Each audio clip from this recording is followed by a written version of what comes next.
Oke, bismillahirrahmanirrahim. Assalamualaikum warahmatullahi wabarakatuh.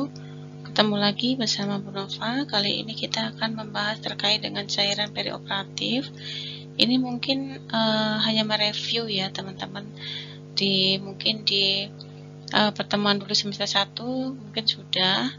Tapi ini akan Bu Nova tekankan terkait dengan kaitannya dengan cairan perioperatif ya. Pertama, secara fisiologi di dalam tubuh kita itu 60% itu cairan terdapat di dalam intrasel ya.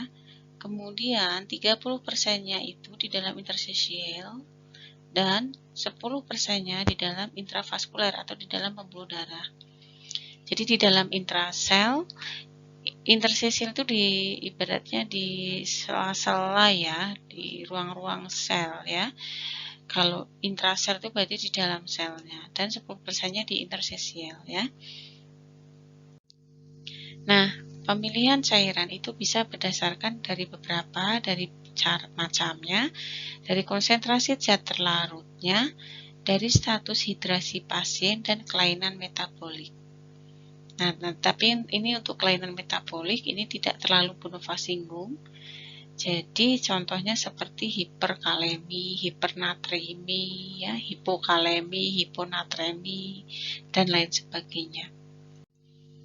Nah, sebelumnya kita akan bahas dulu istilah-istilah yang erat kaitannya dengan cairan.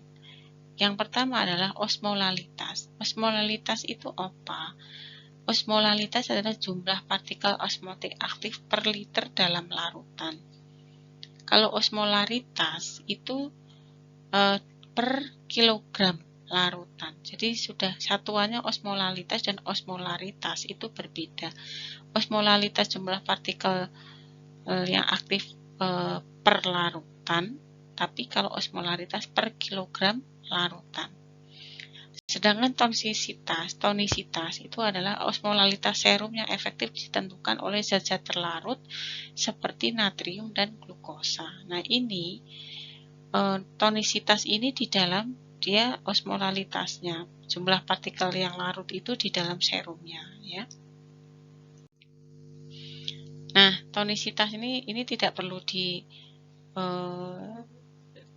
bahas secara detail, bagaimana rumusnya nggak perlu. Cuman kalau kita mau berbicara berapa osmolaritas di dalam serum ya, ketemunya ini ya, 280 per 300 mili osmolalitas per liter. Sedangkan kalau tonisitas itu 275 sampai dengan 290. Ini enggak perlu dihafalkan ya. Nah, bagaimana pembagian cairan berdasarkan tonisitasnya? Ada cairan isotonis, hipertonis, dan hipotonik. Iso, hiper, hipo. Kita akan bahas satu-satu. Apa sih cairan isotonik? Cairan isotonik adalah konsentrasi partikel dalam larutan dibanding sama dengan konsentrasi dalam partikel di dalam intraseluler. Ya, jadi tekanannya itu intinya konsentrasinya itu adalah sama. Nah, karena iso sama di dalam larutan dan di dalam intraseluler itu sama, sehingga tidak ada pergerakan cairan melalui membran semi permeabel. Ya, karena sama ya, tidak ada perbedaan tekanan, tidak ada perbedaan konsentrasi, sehingga sama, sehingga ya diam. Nggak ada perpindahan atau pergerakan dari cairan melalui membran semi permeabel. Nah, isotonik ini tidak menyebabkan pembengkakan ya atau pengerutan di dalam sel ya. Dia karena sifatnya dia netral ya. Jadi isotonik ini contohnya adalah NaCl 0,9%. Ini yang sangat sering kita gunakan. Ini cairan fisiologis ya. Cairan isotonik itu sama dengan cairan fisiologis. Itu NaCl 0,9%. Nah, sekarang yang kedua adalah cairan hipertonik. Nah, cairan hipertonik ini konsentrasi partikel dalam larutan itu lebih besar dibandingkan dalam intrasel. Kalau yang tadi isotonik kan sama ya, antara antara partikel dalam larutan dengan intrasel itu sama. Sedangkan hipertonik itu dia lebih tinggi di larutannya dibandingkan dengan intrasel. Sehingga karena dia lebih tinggi konsentrasinya sehingga menyebabkan perpindahan air dari intrasel ya keluar dan sel akan mengkerut. Ya, karena dia yang lebih besarnya kan di dalam konsentrasi di dalam larutan. Ya, jadi ada dorongan di dalam larutan sehingga air dalam intrasel itu dia keluar sehingga mengakibatkan selnya ini mengkerut karena dia terdorong oleh konsentrasi yang ada di dalam partikel. Nah, cairan yang hipertonis ini contohnya dextrosa 50% atau NaCl 3% ya. Jadi ini ibaratnya adalah gambarnya ya, tapi kecil sekali nih ya. Jadi ada suatu perbedaan konsentrasi ya untuk baik di dalam partikel larutan atau di dalam intrasel. Nah, kalau yang hipotonik ya jelas dia akan kebalikannya. Ya, sekarang kita yang akan bahas adalah cairan, baik itu kristaloid, koloid atau campuran. Kristaloid ini dia yang Bu Nova akan bahas yang kira-kira akan kita pakai ke dalam dunia pelayanan ya atau praktisi ya. Kristaloid ini dia onkotiknya rendah sehingga dia cepat terdistribusi ke dalam ekstrasel. Ya, ini bisa dengan atau tanpa glukosa. Efek mengisi ruang interstisial lebih besar dibandingkan koloid. Jadi kristaloid ini bagus dipakai untuk pasien-pasien yang dehidrasi karena memang dia efek mengisi ruang interstisialnya itu dia bagus ya, dia bisa mengisi sela-sela intrasel dibandingkan dengan koloid. Dia lebih murah dan mudah didapat. Jadi kita biasanya kalau pada pasien tanpa indikasi tertentu, yang misalnya tanpa ada suatu hal yang ini banget ya, spesifik banget, kita biasanya berikannya kristaloid seperti ringelrafat, NaCl 0,9% atau dextrosa 5%. Tadi berbeda ya, kalau dextrosa 50% kan dia hipertonik ya, tapi kalau 5% dia masuknya ke kristaloid. Nah, kalau koloid itu dia lebih lama menetap di intravaskuler atau di dalam pembuluh darah. Ya, pembuluh darah akan berbeda dengan yang kristaloid tadi ya. Kalau kristaloid tadi kan di dalam intersisial tadi ya, gitu. Nah, koloid ini dia mahal ya, resikonya juga lebih besar. Jadi dia bisa terjadi alergi atau shock alergi itu anafilaksis dan gangguan koagulasi. Contoh pada cairan koloid itu albumin, HES ya, dextran atau produk-produk darah itu dia masuk ke dalam jenis yang koloid. Nah, ini bagaimana distribusi relatif kristaloid dan koloid di dalam intra dan ekstravaskuler ya, dengan 30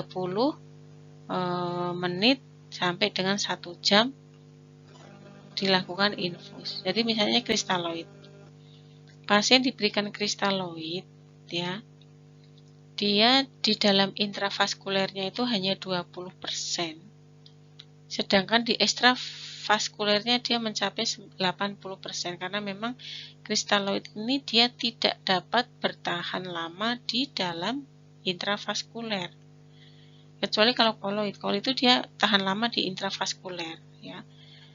Gitu. Ini untuk bagi yang memiliki permeabilitas kapiler yang normal ya. Gitu.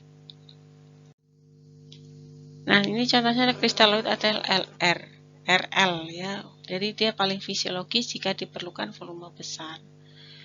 Laktat oleh hati. Ya, ini biasanya kan diberikan bikarbonat untuk asidosis metabolik ringan ya. Jadi ini baik untuk defisit cairan ekstraseluler atau dehidrasi itu bagus kristaloid. Nah, ini kristaloid yang NaCl 0,9% ya.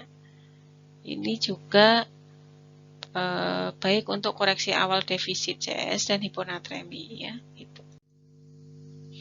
Ini dextrosa atau glukosa 5%. Kristaloid untuk dextrosa ini untuk pengganti pada kekurangan air murni ya, hiponatremi dan lain sebagainya. Nah, ini koloid ini dia akan lebih lama di dalam pembuluh darah ya. Jadi pada pasien-pasien yang shock hipovolemik atau pasien-pasien yang terjadi kekurangan cairan yang berlebihan itu kita lebih cepat memulihkan itu dengan koloid, kecuali kalau dia dehidrasinya dehidrasi ringan ya. Tapi kalau dia sampai hipovolemik atau dia dehidrasi berat, kita langsung berikan koloid. Nah, apa efeknya? Ini dia akan terjadi peningkatan tekanan onkotik.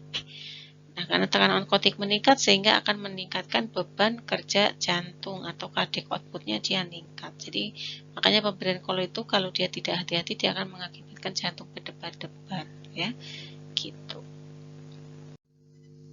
Nah, yang menguntungkan apa? Yang menguntungkan adalah di sini terjadi peningkatan tekanan onkotik. Dan volume darahnya juga akan meningkat ya, karena dia akan lama di dalam tahan di intravaskuler ya. Kemudian dia bisa mengembalikan secara cepat untuk pasien yang terjadi hipovolemik ya. Saya kira ini tidak usah bagaimana ceiling effect-nya ya. HAS diberikan HAS, albumin, LR dan lain sebagainya. Nah, ini adalah efek koloid yang merugikan. Tadi sudah disampaikan bisa terjadi anafilaktik atau alergi atau keracunan di ginjal, di sini juga bisa ya. Kemudian pilihan koloid perdarahan tanpa indikasi transfusi ya. Jadi kalau pasiennya ada perdarahan tanpa indikasi transfusi, kekurangan cairan yang berlebihan misalnya, ini bisa kita berikan koloid ya. Ini shock berat karena dehidrasi, akan berbeda kalau dia dehidrasinya dia ringan ya, kita cukup berikan kristaloid. Tapi kalau ada shock dehidrasi berat kemudian ada perdarahan ya, kebocoran kapiler, ini kita berikan koloid. Nah, bagaimana versus antara kristaloid dan koloid? Nah, koloid itu dia menggantikan volume darah lebih besar atau lebih efektif dibanding dengan kristaloid.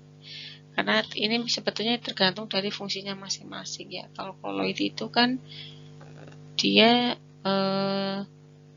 sudah ini ya koloid pengganti volume darah lebih efisien karena memang dia tahan lama di intravaskuler. Ya memang koloid lebih mahal, lebih menimbulkan reaksi alergi karena dia pekat ya masuk ke dalam intravaskuler. Ya, sehingga resiko terjadi hemodilusi sebelum transfusi. Nah, kemudian berikutnya, resusitasi cairan selain darah secara praktis sangat bermanfaat. Anemia ditoleransi lebih baik daripada hipovolemia. Kemudian perdarahan akut orang sehat anemia ditoleransikan sampai 50%, sedangkan hipovolemik hanya 30%. Kelebihan cairan dengan kedua macam larutan merupakan peristiwa yang tidak diinginkan, dan koloid lebih efektif dalam mempertahankan tekanan osmotik dalam koloid. Memang semuanya punya kelebihan dan kekurangannya masing-masing. Ya. Nah, ini adalah cairan kristaloid yang biasanya digunakan untuk pasien-pasien ODEM ya, ODEM otak atau misalnya terjadi penurunan kinerja jantung, penurunan oksigenasi di paru ya, untuk penyembuhan luka di perifer dan lain sebagainya, itu kita pakai kristaloid.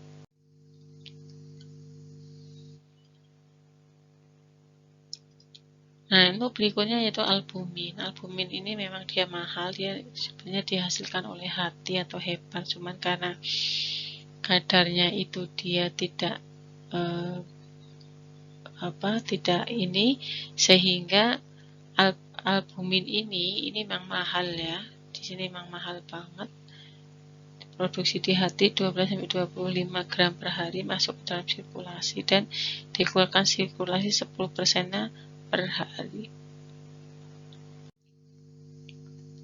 Ini tadi sama. Fungsinya albumin sebagai penentu tekanan onkotik plasma. Kemudian pada pasien dengan hipoalbuminemia menyebabkan bioavailabilitas dapat naik atau turun ya. Nah, untuk darah itu kan sebagai penyelamat nyawa, namun dapat mengancam nyawa bila diberikan secara salah. Transfusi kurang rasional ya. Contohnya adalah alasan sayang. Kemudian untuk mencapai HB lebih dari sama dengan 10, ini supaya penyembuhan tidak terhambat, HB 10 gram per set minimal, relatif banyak diberikan darah lengkap ya.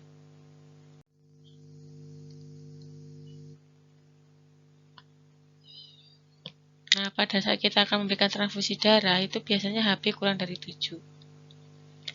Jika HB lebih dari 10 mg itu ya jarang akan diberikan transfusi ya. Itu dengan nilai hematokrit misalnya untuk yang jarang HB-nya lebih, kalau kurang dari 7 bisa, atau lebih dari 10 ya, ini dengan target hematokritnya lebih dari 30%. Fungsinya kembali yaitu untuk resiko transmisi, modulasi, kemudian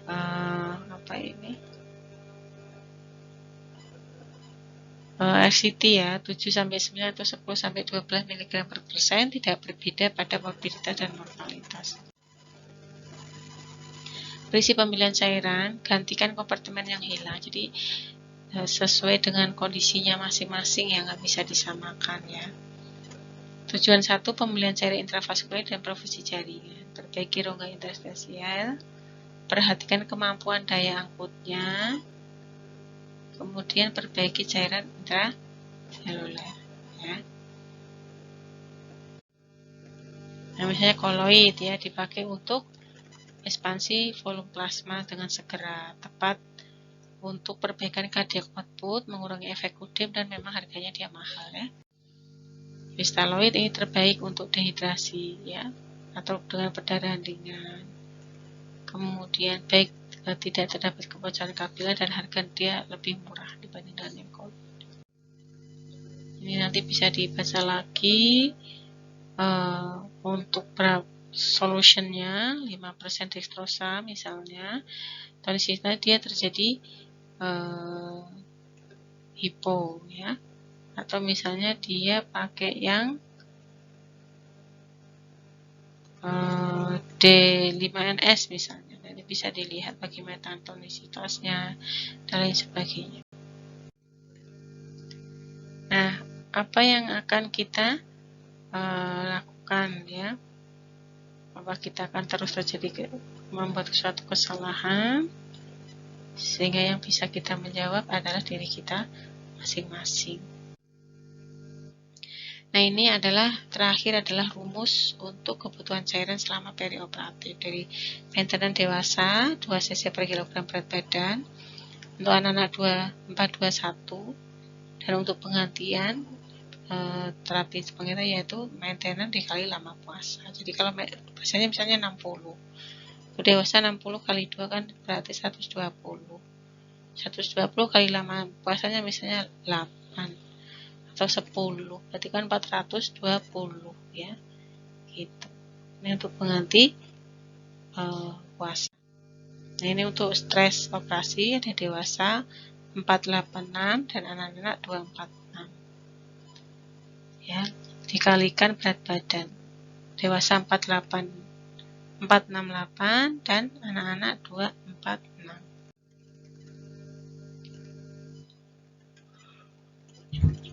Ini adalah bagaimana kebutuhan cairan pada jam pertama, setengah pengganti puasa ditambah maintenance ditambah stres operasi. Misalnya cairannya pada 2 jam atau 3 jam berikutnya, seperempat pengganti puasa ditambah maintenance ditambah stres operasi. Kebutuhan cairan IV itu bisa maintenance ditambah SO, stres oksigenasi atau stres oksigen, stres operasi. Nah, ini untuk rumus transfusi darah berdasarkan nilai Hb. Misalnya untuk PLC ini khusus sel darah merah, Hb yang ditargetkan berapa, dikurangi Hb pasien saat ini dikali berat badan kali 4. Tapi kalau pada BBC ini dikalikannya 6. Hb yang ditargetkan dikurangi Hb pada pasien saat operasi kali berat badan kali 6 kali 6. Ya, saya ketemu cc per kilogram berat badan. Nah, ini adalah latihan soal, ya, silahkan nanti teman-teman dibuat untuk latihan soal. Pasien pada 18 puasa 4 jam, proses operasi apendisis selama 2 jam, berapa kebutuhan cairan saat operasi, dan lain sebagainya. Mohon untuk dikerjakan secara mandiri, lihat rumusnya supaya teman-teman terlatih. Demikian yang bisa Bu Nova sampaikan. Semoga teman-teman memahami, direview kembali karena ini cairan ini penting untuk mengatasi masalah pasien, ya, gitu. Wassalamualaikum warahmatullahi wabarakatuh.